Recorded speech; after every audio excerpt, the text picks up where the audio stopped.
You have a clear vision for your life. You have the plans, the tools, and the desire to build something great. And yet, you spend hours immobilized, scrolling through your phone, watching other people execute the exact ideas you've been dreaming about. Most self-help advice misidentifies this as laziness, but people who are truly lazy rarely lie awake at night agonizing over what they failed to accomplish. A truly lazy person lives in a state of blissful apathy.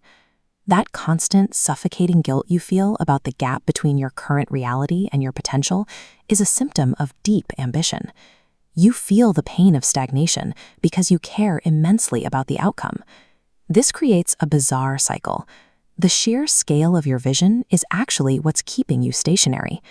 Solving this requires a shift in perspective.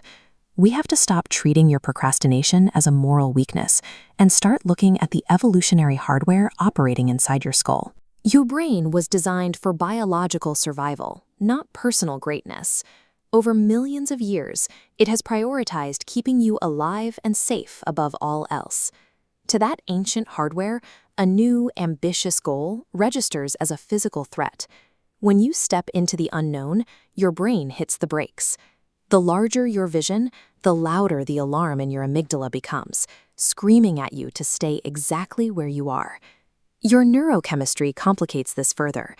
Daydreaming about a successful future triggers the same dopamine release as actually achieving it. Every time you buy a planner, watch another motivational video, or organize your desk, you satisfy your nervous system's craving for reward. You get the chemical hit of progress without having done a single minute of actual work. Left unchecked, ambition turns daydreaming into a cycle that replaces reality. You stay trapped in a loop of feeling productive while remaining completely stagnant. Biological fear often disguises itself as perfectionism. You tell yourself you need a better plan or more research, but that endless preparation functions as a defense mechanism to ensure you never face the possibility of failure. An identity mismatch also plays a role. Success brings new expectations, higher visibility, and unfamiliar pressures. Sometimes the familiar pain of doing nothing feels safer than inviting the complexity of success. Standard advice suggests that successful people simply possess superior willpower, and that you just need to try harder to summon the same discipline. Data from Stanford University frames willpower differently. Their research shows willpower functions as a finite, depletable biological resource rather than a persistent state of mind. This is known as decision fatigue. Every minor choice you make throughout the day, from what to wear to how to respond to an email, drains that battery.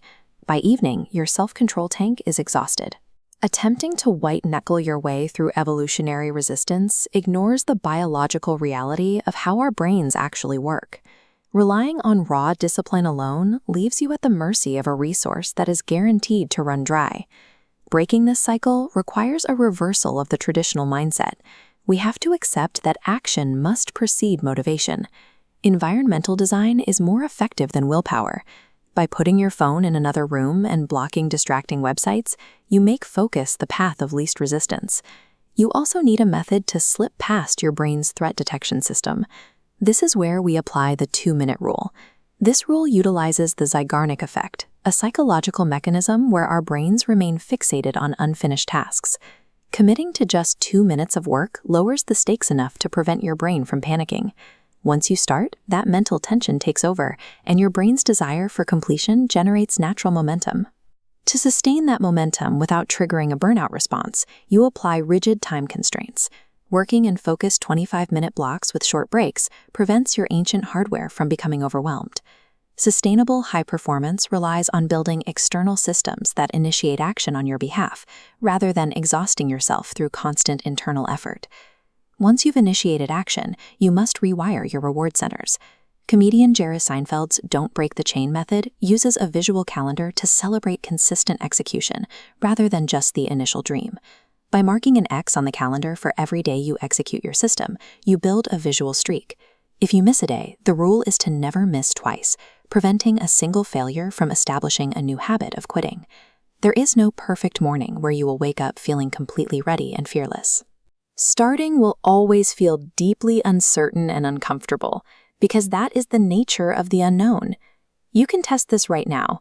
Write down one specific task you've been putting off and execute 10 minutes of imperfect action. The greatest cost of ambition is spending a lifetime getting ready. Momentum becomes self-sustaining the exact moment you decide to move.